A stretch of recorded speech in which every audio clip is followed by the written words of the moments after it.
IS ಗೃಹ ಇಲಾಖೆ ನಡೆಸ್ತಾ ಇದ್ದಂಥ ಸಭೆ ಇದೀಗಷ್ಟೇ ಅಂತ್ಯ ಆಗಿದೆ. ಗೃಹ ಸಚಿವ ರಾಜನಾಥ್ ಸಿಂಗ್ ಸಭೆಯನ್ನ ನಡೆಸಿದ್ದಾರೆ. ಗೃಹ ಸಚಿವಾಲಯದ ಉನ್ನತಾಧಿಕಾರಿಗಳ ಸಭೆ ಇದೀಗಷ್ಟೇ ಅಂತ್ಯಗೊಂಡಿದೆ. ಪುಲ್ವಾಮಾದಲ್ಲಿ ನಡೆದಂತಹ ದಾಳಿ ಮತ್ತೆ ಪ್ರತಿದಾಳಿ ಏನು ಭಾರತೀಯ ಸೇನೆ ನಡೆಸಿತು, ಅದರಲ್ಲಿ ಬೆಳಗಿನ ಜಾವ 3 ಗಂಟೆಯಿಂದ ಕೂಡ ಸತತವಾಗಿ ಗುಂಡಿನ ಮಳೆಗರಿತಾ ಇದೆ. ಆ ಒಂದು ಪುಲ್ವಾಮಾ ಸೆಕ್ಟರ್ನಲ್ಲಿ ದಾಳಿಯ ಬಗ್ಗೆ ಪ್ರಧಾನಿ ಮೋದಿಗೆ ಕ್ಷಣದ ಮಾಹಿತಿಯನ್ನು ಅಪ್ಡೇಟ್ ಮಾಡ್ತಾ ಇದ್ದಾರೆ ಗೃಹ ಸಚಿವ ರಾಜನಾಥ್ ಸಿಂಗ್. ಸೊ ನಿಮ್ಮ ಮುಂದೆ ಏನು ಮಾಡಬೇಕು, ಯಾಕಂದ್ರೆ ಈಗಾಗಲೇ ಸಂಪೂರ್ಣ ಸ್ವಾತಂತ್ರ್ಯವನ್ನು ಕೊಡಲಾಗಿದೆ. ಜೊತೆಗೆ ತುಂಬ ಆಕ್ಟಿವ್ ಆಗಿರುವಂತಹ ಆ ಉಗ್ರರನ್ನ ಹೆಡೆಮುರಿ ಕಟ್ಟೋದು ಹೇಗೆ, ಸೊ ಅದರ ಜೊತೆಗೆ ಯಾರನ್ನಾದರೂ ಒಂದಿಬ್ಬರನ್ನ ಜೀವಂತವಾಗಿ ಹಿಡಿದಲ್ಲಿ ಸೊ ಮುಂದಿನ ಕಾರ್ಯಾಚರಣೆ ಅತ್ಯಂತ ಸುಲಭ ಆಗುತ್ತೆ ಅನ್ನುವಂಥದ್ದು ಕೂಡ ಸೇನೆಗೆ ಗೊತ್ತಿದೆ. ಸೊ ಹಾಗಾಗಿ ಉಗ್ರರ ವಿರುದ್ಧ ಗುಂಡಿನ ಕಾಳಗವನ್ನು ತೀವ್ರಗೊಳಿಸಿದ್ದಾರೆ. ಒಂದು ಶರಣಾಗತಿ ಆಗಬೇಕು, ಇಲ್ಲ ಹತ್ರ ಆಗಬೇಕು. ಸೊ ಇದು ಇರುವಂತಹ ಎರಡೇ ಆಪ್ಷನ್ಸ್ ಇರುವಂಥದ್ದು ಆ ಒಂದು ಉಗ್ರರಿಗೆ. ಇದೀಗ ಮಾಸ್ಟರ್ ಮೈಂಡ್ ಆತನನ್ನು ಹತ್ಯೆ ಮಾಡಲಾಗಿದೆ. ಇಡೀ ಒಂದು ಬಿಲ್ಡಿಂಗನ್ನೇ ಸ್ಫೋಟಿಸಿ ಅಲ್ಲಿ ಅಡಗಿ ಕುಳಿತಿದ್ದಂಥ ಇಬ್ಬರನ್ನ ಹತ್ಯೆ ಮಾಡಲಾಗಿದೆ. ಉಳಿದಂಥ ಇಬ್ಬರನ್ನ ಕವರ್ ಮಾಡಿಕೊಂಡಿದ್ದಾರೆ ಭಾರತೀಯ ಸೇನೆ. ಸೊ ಈ ನಿಟ್ಟಿನಲ್ಲಿ ಇದೀಗ ಪ್ರಧಾನಿ ನರೇಂದ್ರ ಮೋದಿ ತುರ್ತು ಸಭೆಯನ್ನ ಕರೆದಿದ್ದಾರೆ.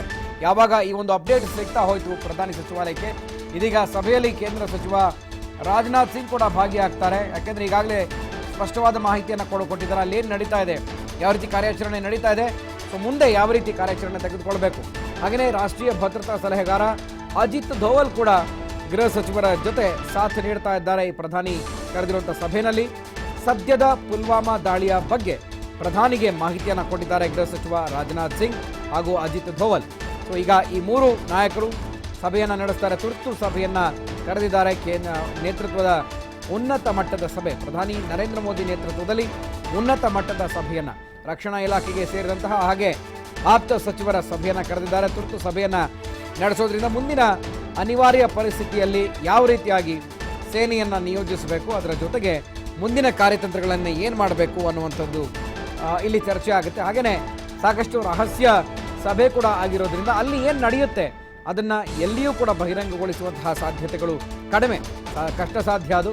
ಸೊ ಹಾಗಾಗಿ ಕೇಂದ್ರದ ಆಂತರಿಕ ಭದ್ರತೆ ವಿಚಾರ ಆಗಿರೋದ್ರಿಂದ, ರಾಷ್ಟ್ರದ ಆಂತರಿಕ ಭದ್ರತೆ ವಿಚಾರ ಆಗಿರೋದ್ರಿಂದ ಈ ಒಂದು ಸಭೆ ಅತ್ಯಂತ ಗೌಪ್ಯವಾಗಿ ನಡೆಯುತ್ತೆ. ಯಾವ ವಿಚಾರವನ್ನ ಯಾವ ವಿಷಯವನ್ನ ಮಾಡಲಾಗುತ್ತೆ, ಬಟ್ ಇದು ಎಕ್ಸ್ಪೆಕ್ಟೆಡ್. ಮುಂದಿನ ಕಾರ್ಯಾಚರಣೆಯನ್ನು ಯಾವ ರೀತಿ ಮಾಡ್ತಾರೆ ಅನ್ನೋದನ್ನ ಬಗ್ಗೆ ಯಾವ ರೀತಿ ನಿರ್ದೇಶನವನ್ನು ತೆಗೆದುಕೊಳ್ತಾರೆ, ಯಾವ ರೀತಿ ಸಲಹೆ ಸೂಚನೆಗಳನ್ನು ಕೊಡಲಾಗುತ್ತೆ ರಕ್ಷಣಾ ಇಲಾಖೆಯ ಹಿರಿಯ ಅಧಿಕಾರಿಗಳಿಂದ, ಹಾಗೆಯೇ ಸೇನೆಯ ಹಿರಿಯ ಅಧಿಕಾರಿಗಳಿಂದ ಅನ್ನುವಂಥದ್ದು. ಅದರ ಜೊತೆಗೆ ಮುಂದಿನ ಕಾರ್ಯತಂತ್ರಗಳು, ಒಂದು ವೇಳೆ ಯುದ್ಧನ ಅಥವಾ ಸರ್ಜಿಕಲ್ ಸ್ಟ್ರೈಕ್ ಮಾಡುವಂಥದ್ದು ಅಥವಾ ಬೇರೆ ಇನ್ಯಾವುದಾದ್ರೂ ಮಾರ್ಗಗಳಿದೆಯಾ ಅನ್ನುವಂಥದ್ದನ್ನು ಈಗ ಚರ್ಚೆ ಮಾಡುವಂಥ ಸಾಧ್ಯತೆಗಳಿದ್ದಾವೆ. ಸೊ ಹಾಗಾಗಿ ನರೇಂದ್ರ ಮೋದಿ ನೇತೃತ್ವದಲ್ಲಿ ತುರ್ತು ಸಭೆಯನ್ನು ಈಗಾಗಲೇ ಕರೆಯಲಾಗಿದೆ. ಈಗ ಬೆಳಗ್ಗೆ ನಡೆದಂಥ ದಾಳಿಯಲ್ಲಿ 5 ಯೋಧರು ಹುತಾತ್ಮರಾಗಿದ್ದಾರೆ, ಒಬ್ಬ ನಾಗರಿಕ ಕೂಡ ಸಾವನ್ನಪ್ಪಿದ್ದಾನೆ. ಸೊ ಈ ಒಂದು ಮಾಹಿತಿಯನ್ನು ಇದೀಗ ಪ್ರಧಾನಿ ನರೇಂದ್ರ ಮೋದಿಗೆ ಒಪ್ಪಿಸಿದ್ದಾರೆ ಕೇಂದ್ರ ಗೃಹ ಸಚಿವ ರಾಜನಾಥ್ ಸಿಂಗ್. ಸೊ ಅದರ ಹಿಂದೆಯೇ ಇದೀಗ ತುರ್ತು ಸಭೆಯನ್ನು ಪ್ರಧಾನಿ ನರೇಂದ್ರ ಮೋದಿ ಕರೆದಿದ್ದಾರೆ. ಸೊ ಆದಮೇಲೆ ಸೇನಾ ಅಧಿಕಾರಿಗಳ ಜೊತೆನೂ ಕೂಡ ಮಾತನಾಡ್ತಾರೆ ಯಾವ ರೀತಿ ಮುಂದಿನ ಕಾರ್ಯಾಚರಣೆ ಇರಬೇಕು ಅಂತ. ಯಾಕೆಂದರೆ ಅವರನ್ನು ಆದಷ್ಟು ಜೀವಂತವಾಗಿ ಹಿಡಿಯುವಂತಹ ಕೆಲಸ ಆದರೆ ಮುಂದಿನ ಹಾದಿ ಭಾರತೀಯ ಸೇನೆಯ ಹಾದಿ ಸುಗಮವಾಗುತ್ತೆ. ಸೊ ಅಲ್ಲಿನ ಯಾವ ರೀತಿ ಸಜ್ಜಾಗಿದ್ದಾರೆ ಉಗ್ರರು, ಎಲ್ಲೆಲ್ಲಿದ್ದಾರೆ, ಅವರ ಅಡಗುತಾಣಗಳು ಯಾವುದ್ಯಾವುದು, ಅದೆಲ್ಲವೂ ಕೂಡ ಮಾಹಿತಿಯನ್ನು ಪಡೆದುಕೊಳ್ಳಬಹುದು.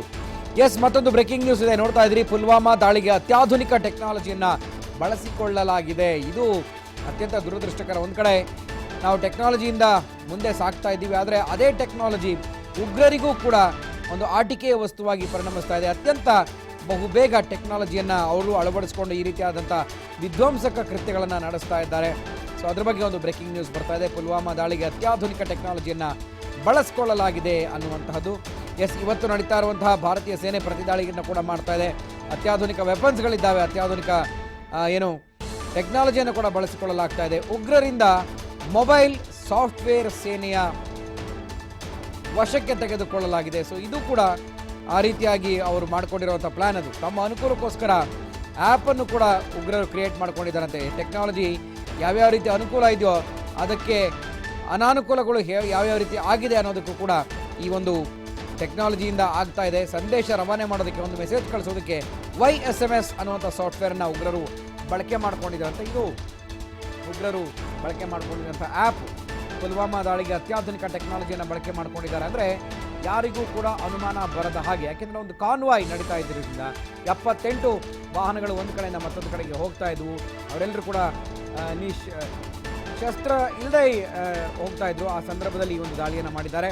ನೋಡಿ, ತಮ್ಮ ಅನುಕೂಲಕ್ಕೋಸ್ಕರ ಆ್ಯಪನ್ನು ಕೂಡ ಕ್ರಿಯೇಟ್ ಮಾಡ್ಕೊಂಡಿದ್ದಾರಂತೆ ಉಗ್ರರು. ಇನ್ನೆಷ್ಟು ಚೆನ್ನಾಗಿ ಅಂದರೆ ಅವರಲ್ಲಿಯೂ ಕೂಡ ತುಂಬ ಓದಿದವರು, ಟೆಕ್ನಿಷಿಯನ್ಗಳಿದ್ದಾರೆ, ಎಂಜಿನಿಯರ್ಗಳಿದ್ದಾರೆ ಅನ್ನೋದಕ್ಕೆ ಇಲ್ಲಿ ನಮಗೆ ಸಾಕ್ಷಿ ಸಿಗ್ತಾ ಇದೆ. ಯಾಕೆಂದರೆ ಈ ಹಿಂದೆ ನೋಡಿದಂತಹ ಅನೇಕ ಉಗ್ರರ ಟ್ರೈನಿಂಗ್ ಸೆಂಟರ್ಗಳಲ್ಲಿ ಅನೇಕ ಎಂಜಿನಿಯರ್ಗಳಿದ್ರು ಅನ್ನೋದು ಕೂಡ ಬಹಿರಂಗವಾಗಿದೆ. ಬೆಂಗಳೂರಿನಲ್ಲಿ ಇದ್ದಂಥ ಒಬ್ಬ ವ್ಯಕ್ತಿ ಕೂಡ ಇಂಜಿನಿಯರ್ ಆಗಿದ್ದ, ಆತ ಕೂಡ ಉಗ್ರರಿಗೆ ಸಹಾಯ ಮಾಡ್ತಾ ಇದ್ದ ಇಂತಹ ಕೆಲಸಗಳಲ್ಲಿ ಇರುವಂಥದ್ದು. ಸೊ ಇದೀಗ ಬಹಿರಂಗ ಆಗಿದೆ, ಅತ್ಯಾಧುನಿಕ ಟೆಕ್ನಾಲಜಿಯನ್ನು ಕೂಡ ಉಗ್ರರು ಬಳಸ್ಕೊಂಡಿದ್ದಾರೆ ಅಂತ.